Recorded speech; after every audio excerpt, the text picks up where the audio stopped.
I like this one where you're all toasting. That's what I imagine you're doing a lot of. Is that boxed wine? Yeah. Oh, yeah. Yes, seriously. If you have any doubts about the value of friendship, Oh, yeah. well, meet the girls, as they call themselves. Because it stands for, gee, I really love shopping. These 7 friends, poring over scrapbooks of treasured memories, all grew up and still live around Dale, Wisconsin.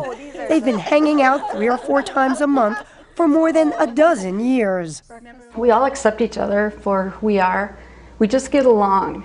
There's Molly Tews, Barb Nealand, Mary Feeser, Jane Thiel, Chris Schokey, Dory Krieger, and Kathy Peters.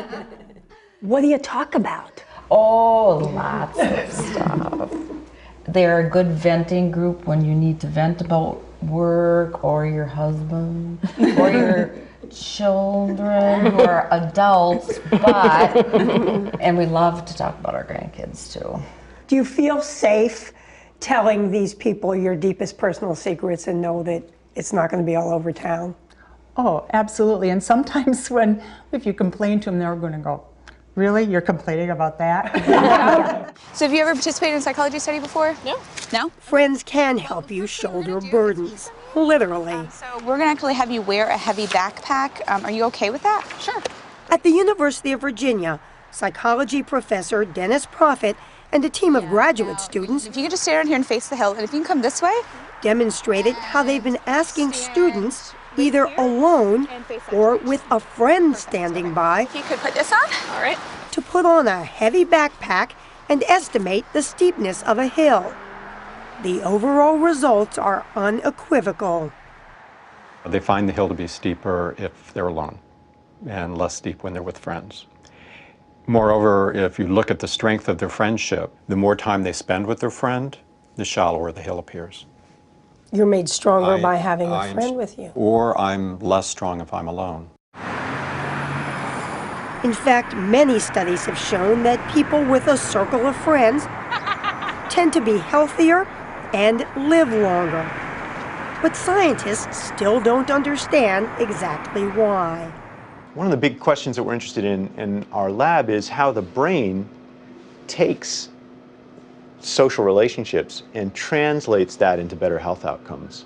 So James Cohn, So I guess I'm ready. Good. Right this way.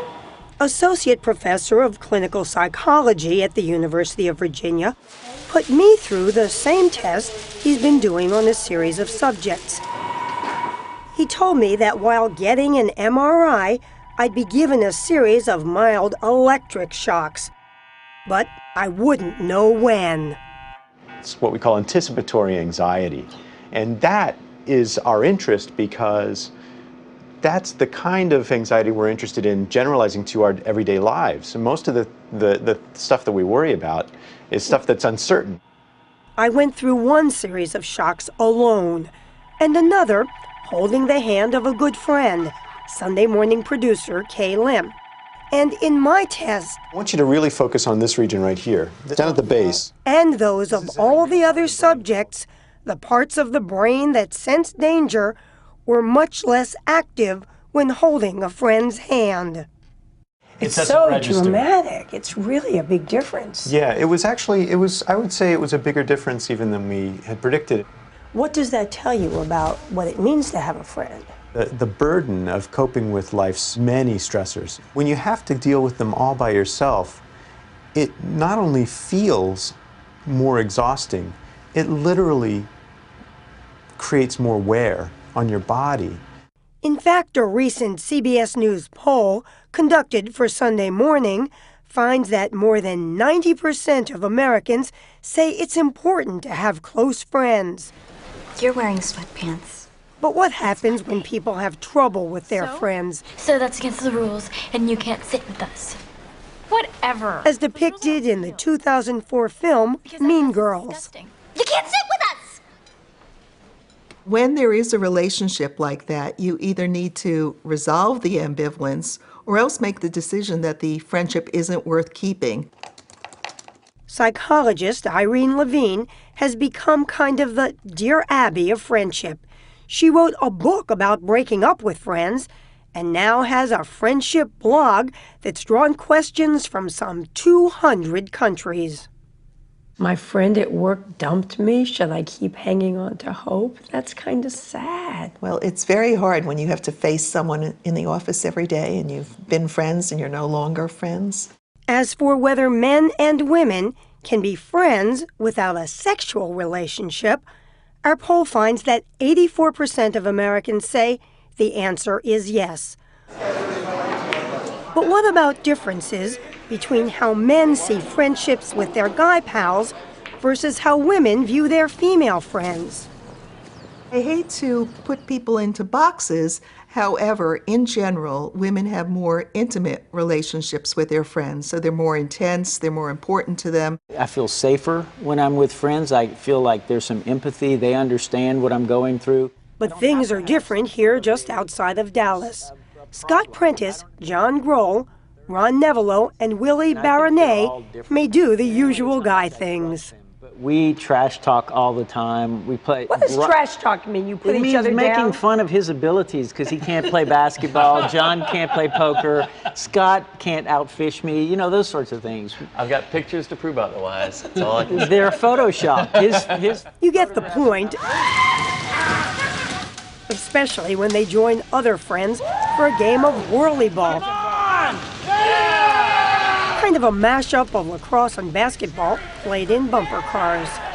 Not only can I talk about the difficult things and the fears and the sadness and so forth, but they say their friendship is about much more than fun. I've never found a group that so understood me, accepted me, loved me, and honored me as this group does. We are willing to share deeply with each other what our fears are, what's not working well. And I think most men yearn for that kind of connection, but don't feel comfortable going after it. You're all married or in relationships. What do the women in your lives think about these friendships? I guarantee you without these guys, I wouldn't be married. I just wouldn't. They helped me walk through what it was that was keeping me from being able to have a wife. Like most friends, these men have been through good times and bad, which brings us back to our women in Wisconsin. You don't just talk, you do good things too. Among other activities, they make special blankets for cancer patients. They all came to help me pick out my wig.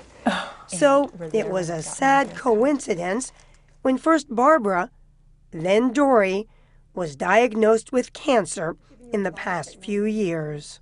And we talked and we cried and we laughed and we knew we're all going to get through this. And they have totally been there for me every inch of the way. It's overwhelming, the strength that they give you and the love and the support, and they're just there. Dory is now in remission while Barbara is still getting treatment. Oh, these are And so it seems, whether it's women or men, those who have friends they can count on know how lucky they are. Life without quality friends to me is a Christmas tree with no decorations. I mean, it's just a tree. I happen to believe in God, and if I don't have, connections with, the rest of God's kids, then, what's the point?